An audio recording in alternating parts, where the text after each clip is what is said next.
धीर्धैनं श्रवणपटेऽतीवर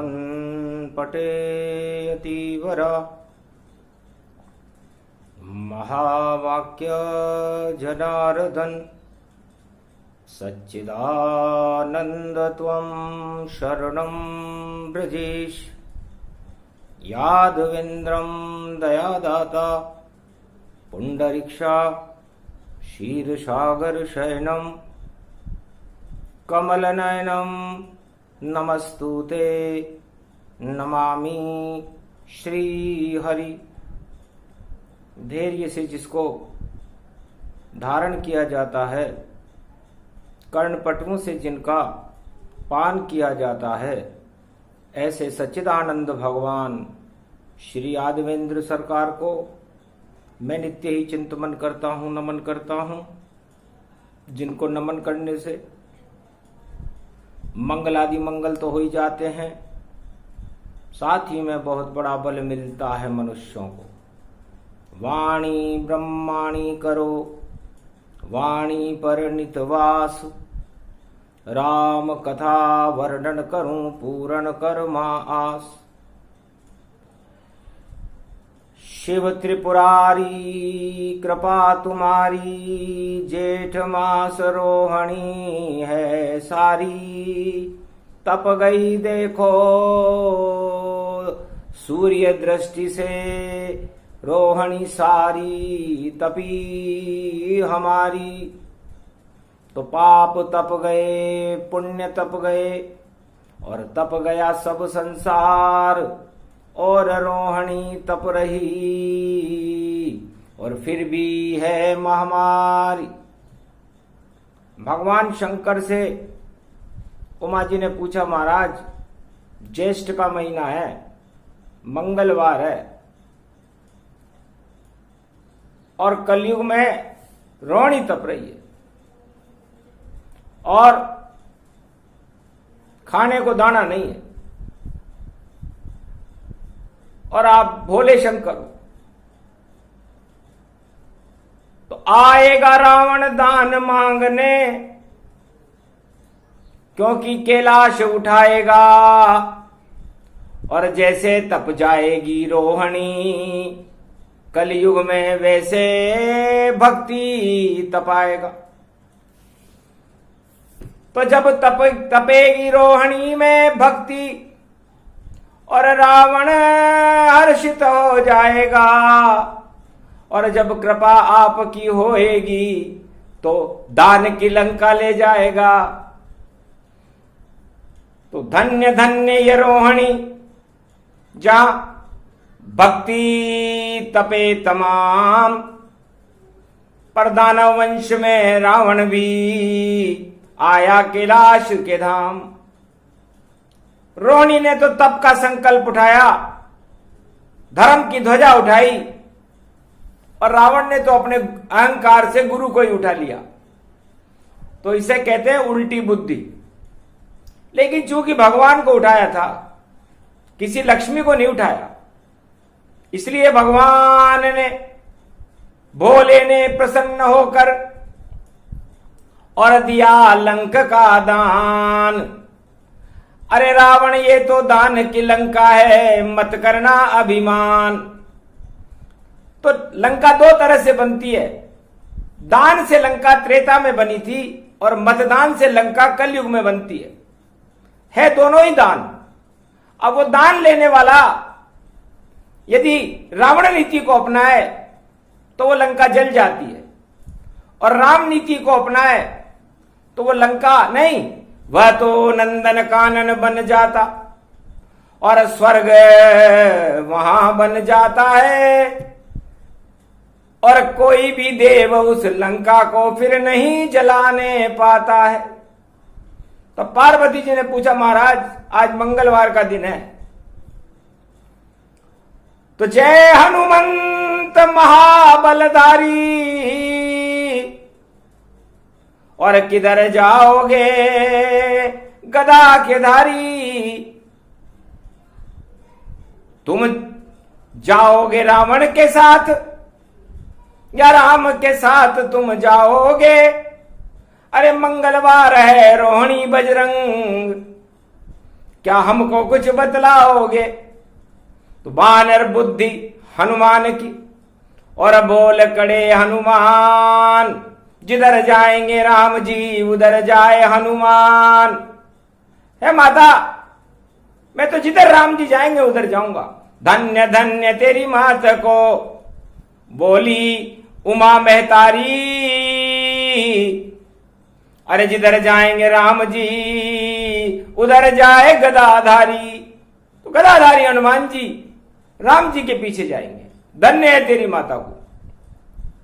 तो कौन जाए रावण के संग, हमको देव बताए, और किस कारण ये दान दिया ये कथा देव सुनाए। महाराज रोहिणी तप रही है और मंगलवार का दिन है, और हनुमान जी ने तो सूर्य वंश के राम के साथ तपना स्वीकार कर लिया है। तो आपने ये दान लंका आपने दी है, तो लंका क्या इसलिए दी कि रावण बांधे देवता और नौग्रह बांधे जाए, 1.25 लाख उस नाती को जो लंका में महामारी फैलाए। महाराज वो तो महामारी फैला देगा, दानवतावाद की महामारी लंका में फैल जाएगी। सारे देवताओं को उसने उल्टा लटका दिया। तो आपने दान क्यों दिया? कि दान दिया भोले नहीं, दान दिया है राम। राम इशारा जब किया तो मैंने लंका कर दी दान। राम जी ने इशारा किया कि मेरा द्वारपाल है, जय और विजय, ये भूखे नहीं मर जाए, ये भूखे मर रहे हैं, इसलिए आपका कैलाश इस पार को ही उठा लिया उन्होंने।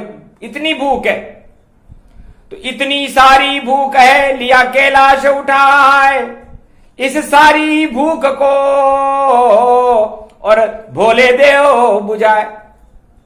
तो उमा जी, दानव और देवताओं में क्या अंतर होता है कि हनुमान जी भूखे पेट राम जी के साथ जाने को तैयार हो गए, और दानव वंश की ये नीति होती है कि वो संग्रह करते हैं, भीड़ इकट्ठा कर लेते हैं और देखो संगठन बनाए, और जितनी भी माया है उसको संग्रह करता जाए।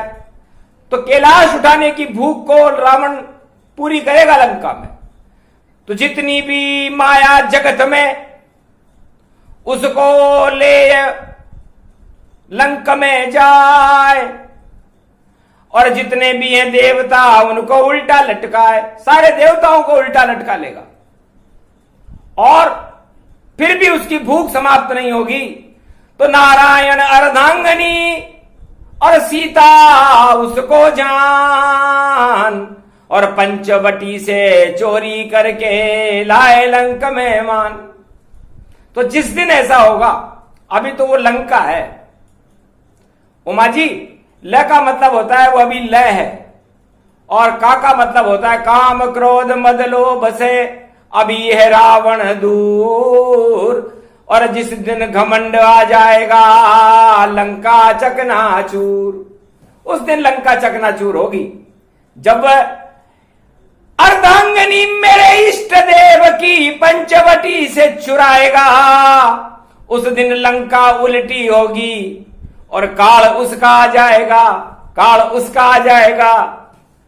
तो काल की राशि मिथुन है और उल्टी लंका गति जान, और जितनी महामारी भरली लंका में, लंका काल समान। लंका के 4 दरवाजे हैं, कैसे उन पर चढ़ना होगा, उस महादुष्ट दशकंदर को किस तरह कहो लड़ना होगा। लंका के 4 दरवाजे हैं, और राम रूपी सूर्य जो रोहिणी बनकर के उस लंका पर प्रकाशमान है, हनुमान जी उनके साथ हैं। तो उस लंका के 4 दरवाजों का निरीक्षण कर रहे हैं हनुमान जी। पहले दरवाजे पे लिखा हुआ है लंका निश्चर निकर निवासा। भोले शंकर कहने लगे आपने कौन सी लंका दान की। हनुमान जी कहने लगे कि इस पे तो लिखा हुआ है यहां तो निश्चर ही निश्चर रहेंगे, तो मैं तो ब्रह्मचारी हूं, मैं अंदर कैसे जाऊंगा। दूसरे दरवाजे पे लिखा हुआ था यहां कहां सज्जन करवासा, इस लंका में सज्जन नाम की कोई वस्तु नहीं रहेगी। तीसरे दरवाजे पे लिखा हुआ था खल मंडली बसे दिन राती, 14,000 आतंकवादी खरदूषण और 1.25 लाख नाती रहेंगे। और चौथे दरवाजे पे लिखा हुआ था खल मंडली बसे दिन राती, दिन रात पूरे देवलोक मृत्युलोक सारे लोगों की संपदाओं को मैं यहां इकट्ठी कर लूंगा और धर्म नाम की कोई चीज रहेगी नहीं, क्योंकि सारे देवताओं को भी उल्टा लटका दूंगा। हनुमान जी ने कहा महाराज इसे ही कहते हैं काल। अब ये लंका नहीं रही, क्योंकि दरवाजे देख कर ही मैंने लंका का परीक्षण किया कि अब उल्टे दिन आ गए लंकापति के, सब कुछ मिट्टी में मिला हुआ। तो उल्टा लटका दिया शनि, और बुद्धि उल्टी हो, जिस घर में शनि उल्टा लटके तो बुद्धि सीधी कैसे होए। तो रावण की बुद्धि उल्टी हो गई महाराज। तो न मुझे कुछ करना न आपको कुछ करना, जहां कुमति तहां विपत्ति विनाना, जहां सुमति तह संपत्ति नाना। अब तो रावण वैसे ही नष्ट हो जाएगा महाराज, क्यों आप और मैं परिश्रम करूं। तब कहा कैसे कि सारे देवता उल्टे लटक रहे और देव छा गए पाप। अरे देख रहे हैं नरक लोक को करे राम का जाप। अरे जैसी संगति होगी वैसा ही असर होगा, वैसे ही संस्कार होंगे। तो देवता राम राम राम राम जप रहे हैं और एक ही वहां पर हमारा भक्त है विभीषण, वह भी राम राम राम राम जप रहा है। तो सोने की दिव्य थी वह लंका, दीवारों पे शिव शिव अंकित था, और 4 वेद 6 शास्त्र 18 पुराण का ज्ञाता। ये रावण धर्म धुरंधर था, 3 लोक को जीत कर और चक्रवर्ती बन पाए, और 10 जिसके मस्तिष्क थे और 20 आंख प्रगटाए। फिर भी अंधा था। भगवान शंकर कहते हैं कि जिसके 10 तो माथे हों 20 आंखें हों, पर नहीं दिखाई देता उसको, देखो मन में राम। तो ऐसी लंका नष्ट हो, उस लंका का क्या काम।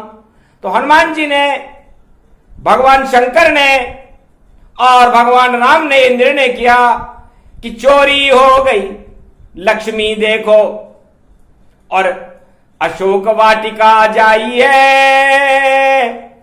और इस चोरी का दंड मिलेगा, आफत रावण आइए। तो 21वीं शताब्दी के अंदर 21 जून कलयुग में भी भगवान शंकर फरमाते हैं सूर्य ग्रहण लगेगा खग्रास। तो लंका का उल्टा काल होता है। तो का की मिथुन राशि हुई, और इस समय सारे संसार में काल बनकर खड़ा हुआ है कोरोना।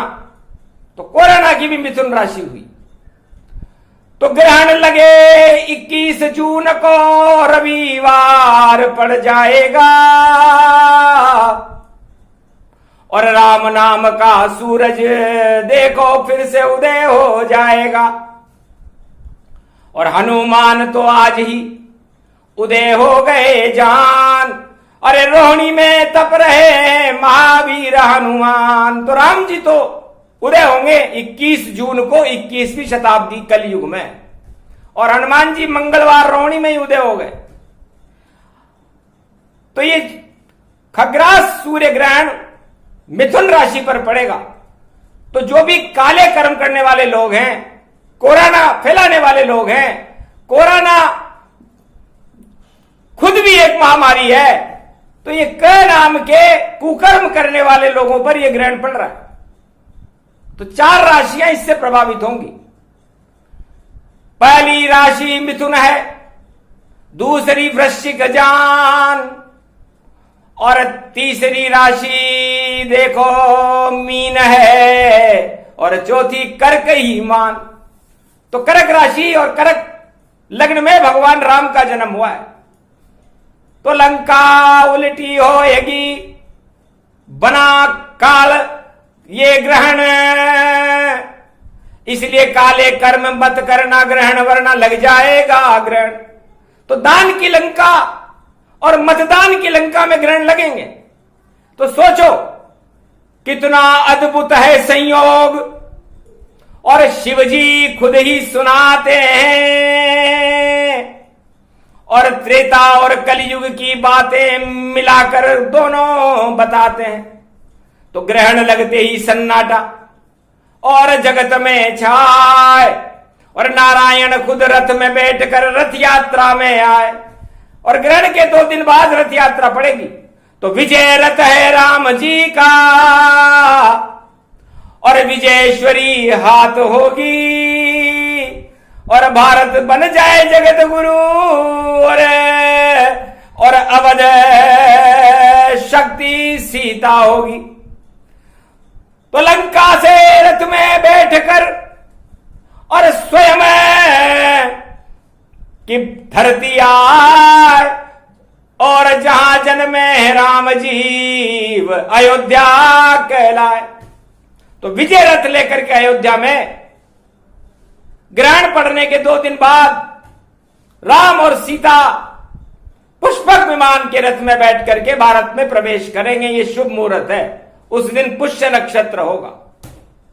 तो पुष्पक विमान में बैठकर जब भारत में राम जी आए, तो क्या कोराना बच पाएगा, कुकर्म सब नष्ट हो जाए। सारे काले कर्मों को जिस तरह लंका जलाई, सारे संसार के काले कर्मों को और दान की लंकाओं को जला देंगे। अब सावधान सतर्क रहो, जो दान की लंका का मालिक है, और छोड़ दो सब कुकर्मों को, क्योंकि अब राम अयोध्या मालिक है। तो राम जी अब अयोध्या के मालिक बनने वाले हैं।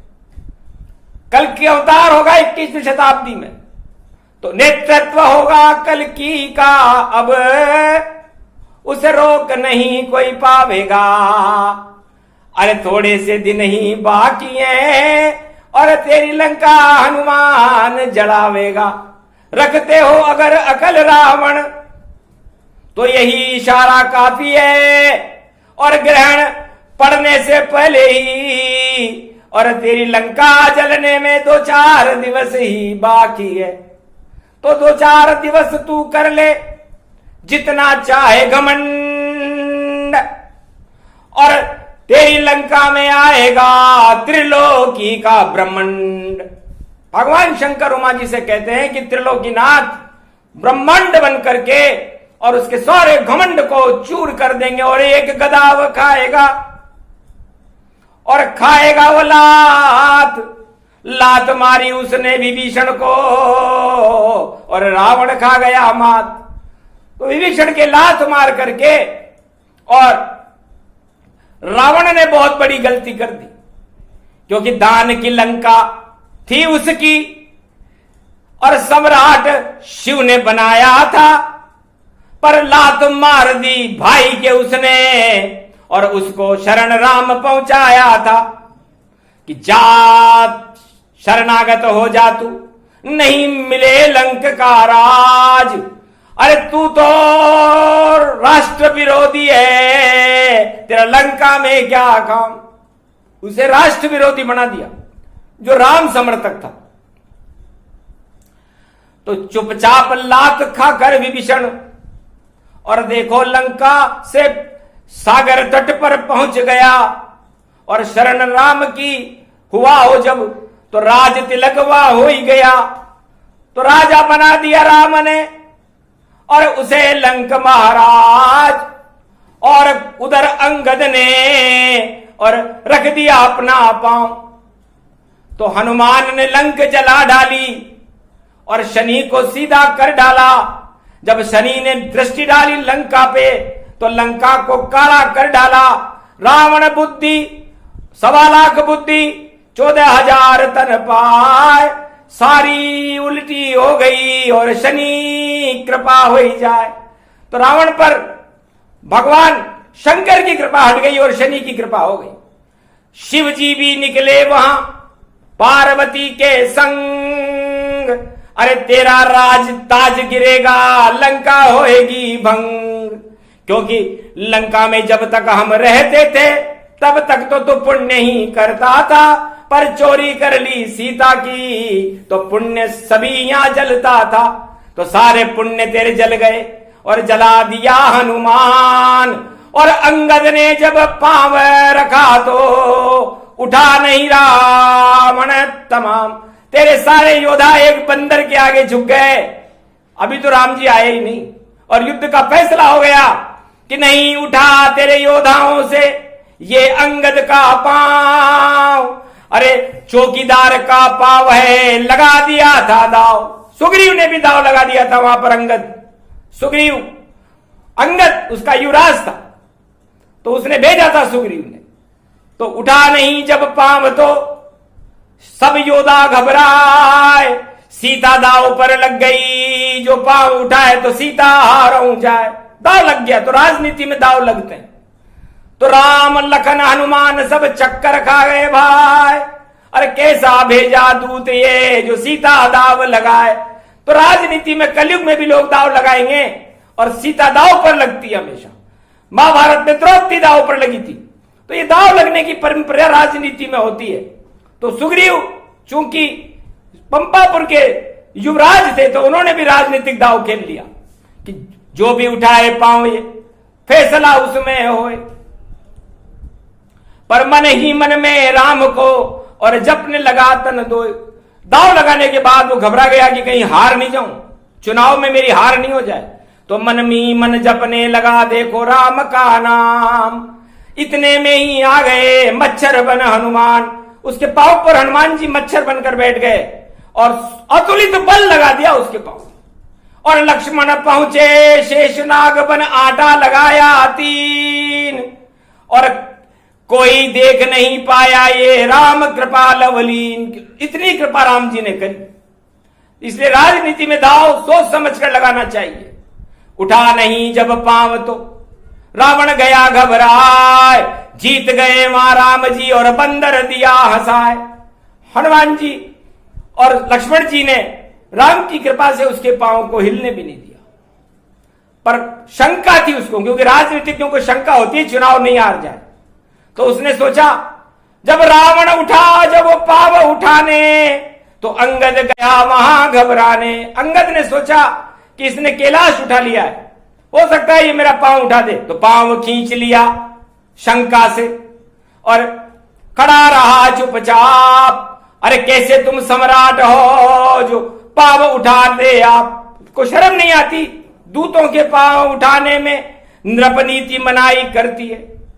अरे दूतों के पांव को राजा नहीं उठाता और उठा देता है तो वो राजा उस दूत के चरणों में गिर गया तो हार हो गई तुम्हारी। तो रावण चतुर चालाक था, समझ गया चुपचाप काल मेरा अब आ गया, मौत खड़ी है साथ, मेरी मौत खड़ी है। तब एक पांव धागा कीना और मुकुट गिरे लंक समदीना। रावण के मुकुट गिर गए दल लगे से। इतना प्रकाश हुआ हीरे पन्ने बम बन करके और पंपापुर प्रगटाए। जहां राम जी बैठे थे मुकुट वहां गिर जाए। तो सारे मुकुट को समेटा और समेट करके और बंदरों ने राम जी के हाथ में दिया, लक्ष्मण जी के हाथ में दिया और उस मुकुट को विभीषण जी को उसी समय पहना दिया गया था। तो भागे वहां से महादेव और शिव महतारी भागी। अरे राम कृपा हो गई अंगद पर, तेरी किस्मत हुई अभागी।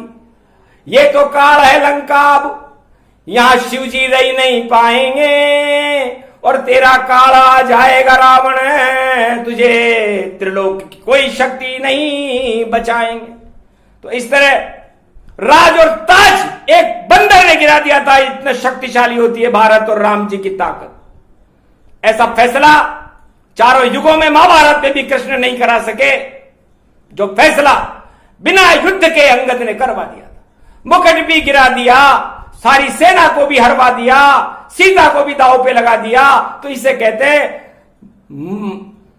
राजनीति। तो अंगद की राजनीति को कोई रामायण में नहीं सुनाएगा। सब रावण रावण रोते रहे कि रावण को राजनीति बतलाएगा। तो रावण की सब राजनीति को कर दिया बंटाढार। धन्य धन्य बाली पुत्र तुम, अंगद हो साकार। तो अंगद के बराबर कोई राजनेता तो आज तक आया ही नहीं, जिसके अंग अंग में गद गद में गौरव भरा हुआ था और वो अपनी प्रजा के कल्याण करने के लिए आतुर था। अपने इष्ट देव भगवान राम के चरणों में अपना सब कुछ सर्वोच्च करने वाला अंगद था। यदि अंगद पुराण सुना दूं मैं तो रामायण अधूरी रह जाएगी। इतनी अद्भुत भक्ति अंगद की जो शक्ति भारत प्रगटाएगी। तो अब कल के अवतार 21वीं शताब्दी में उसी अंगद शक्ति के साथ भारत में प्रवेश कर रहे हैं। तो भारत की प्रजा जब शक्तिहीन हो जाती है तब अवतार होता है, और अवतार जिस तरह अंगद को शक्ति दी थी, सारी भारत की प्रजा को शक्ति देता है, भक्ति देता है, ज्ञान देता है, वैभव देता है। इसलिए यह कथा भारत में इसलिए पढ़नी पड़ी कि इस समय संसार के सारे राजा शक्तिहीन है। वो कोरोना से ही नहीं लड़ सके तो किसी बड़ी शक्ति से क्या लड़ेंगे। इस कारण अंगद शक्ति का करा दिया भारत प्रवेश।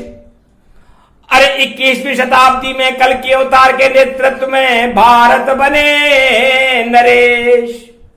इसलिए भारत के नरेश 21वीं शताब्दी में राजनेता नहीं, कल के अवतार होंगे जो किसी दल के नहीं होंगे। सारे दल उनमें मिले और सब दल दल हो ही जाए। ऐसा दल दल होएगा फूल कमल खिल जाए। इसलिए दल दल में भी कमल खिलते हैं। तो कल के अवतार का कमल सारे दलों के दल दल से खिलेगा और भारत की राजनीति दल दल होने वाली है। इसलिए राजनेताओं को कीचड़ में फंसने से बचना चाहिए।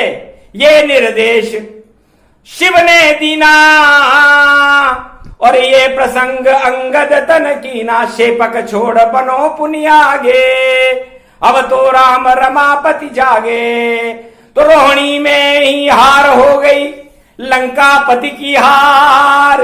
हनुमान ने लंक जला गई, हो गया बंटाढार। तो ये बंटाढार रोहिणी में शुरू हुआ है।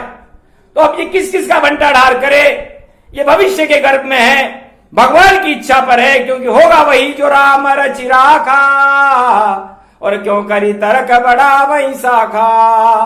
तो उमा हमें मतलब क्या है जो हम रावण को यहां गाएं। अरे ध्यान राम जी का करते और कथा राम जी की गावें। तो राम बड़ी शक्ति भारत की और राम ही है अवतार। राम भारत की प्रजा है, राम भारत सरकार। सिया भर रामचंद्र शंकर। इसलिए भारत सरकार भी राम है, भारत की प्रजा भी राम है, भारत की मिट्टी भी राम है, भारत का तो रज रज भी राम है। तो सिया राम में सब जग जानी, और करऊं प्रणाम जोरी जुग पानी। इसलिए ये प्रसंग अंगद का सुने सुनाए कोय। अरे इतनी अंग में शक्ति आ जाए, राम कृपा तन होए। तो भारत के 1.25 अरब आत्माओं को अंगद जैसी शक्ति भगवान राम ने आज प्रदान कर दी है। यह रोहिणी का तीसरा प्रसंग कल के अवतार का है। जब तक रोहिणी चलेगी रोजाना कल की भगवान के ही संदेश आया करेंगे। क्योंकि रोहिणी सबसे बड़ी शक्ति तपे तपाए। जो भी रोहिणी में तपे तो राम रूप हो जाए। जय श्री राम।